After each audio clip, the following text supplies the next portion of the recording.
सभी संकेत दिए हैं कि राजस्थान मॉडल की सफलता के बावजूद हम चुनाव जीत परंपरा के विपरीत तभी हासिल कर पाएंगे जब सभी एकजुट होकर चुनाव लड़े। हाँ, उन्होंने इस बात के भी संकेत दिए हैं कि सचिन पायलट को बहुत जल्द बड़ी जिम्मेदारी दे दी जा सकती है। यही वजह है कि जब राहुल गांधी 2 दिन पहले अलवर सर्किट हाउस में गहलोत और पायलट से गुप्त मंत्रणा कर सर्किट हाउस से बाहर निकले तो उन्होंने मीडिया को यही बताया कि कांग्रेस में सब कुछ ठीक है, हम सब मिलकर चुनाव लड़ेंगे और जीत भी हासिल करेंगे।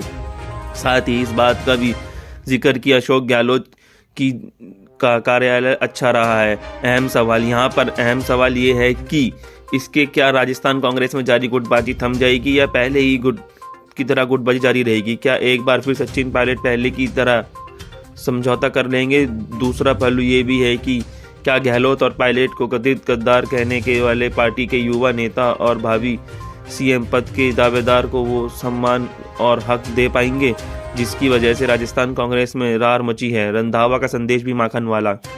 फिलहाल प्रदेश कांग्रेस में गुटबाजी का आलम ही है कि अजय माकन सचिन के समर्थन में राजस्थान प्रभारी पद से इस्तीफा दे चुके हैं। इस पद पर रहते हुए वह चाहते थे कि 25 सितंबर के बागियों के खिलाफ कार्रवाई हो, लेकिन ऐसा कुछ नहीं हुआ। कांग्रेस आलाकमान ने पार्टी के जिन नेताओं को इन मामलों को सुलझाने की जिम्मेदारी सौंपी थी उन्होंने साफ कह दिया कि क्योंकि गहलोत सहित तीनों नेताओं ने खुद की पहल कर पार्टी से उक्त घटना के लिए माफ़ी मांग ली, इसलिए कार्रवाई करना वाजिब नहीं होगा। यहाँ पर एक और बात मार्क करने की कि अजय माकन का इस्तीफा देने के बाद राजस्थान कांग्रेस के नवयुक्त प्रभारी है पंजाब के पूर्व डिप्टी सीएम रंधावा ने भी कुछ दिन पहले बयान दिया कि सचिन पायलट के खून में कांग्रेस है। यानी पदभार ग्रहण करने से पहले ही उन्होंने साफ कर दिया है कि पायलट जैसा युवा नेता को हल्के में नहीं लिया जा सकता, उन्हें वो मिलना चाहिए जिसके वो हकदार हैं। गुटबाजी थमने के आसार कम।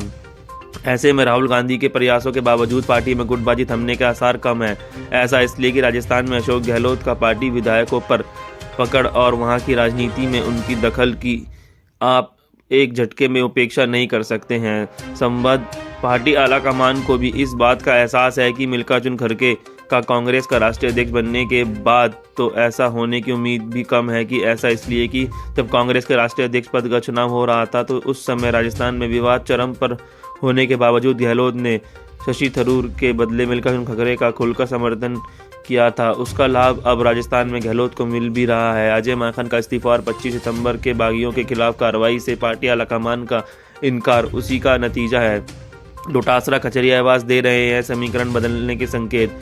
सियासी संकट से पहले तक गहलोत के खुले तौर पर समर्थन कर रहे गोविंद सिंह डोटासरा 25 सितंबर की घटना के बाद से पूरी तरह तटस्थ नजर आ रहे हैं। इसके बाद से उन्होंने ना ही कोई बयानबाजी की है, ना ही किसी खेमे का समर्थन किया। डोटासरा ने यह बताने की कोशिश की है कि वह हाईकमान के अनुसार चल रहे हैं। इसी तरह पायलट के खचरियावास से मुलाकात के बाद बयान भी दिया कि पायलट क्या घर आकर गप्पे नहीं ठोक सकते। इन बदलावों के बाद एक बार फिर राजस्थान में ये माना गया कि उनका सियासी झुकाव सचिन पायलट की ओर है। बूथ स्तर पर बीजेपी को मात देने की तैयारी। इन सब के बीच प्रदेश कांग्रेस कमेटी की चुनाव तैयारी पूरी है। कांग्रेस बीजेपी को बूथ स्तर पर सियासी मात देने की रणनीति तैयार की गई है।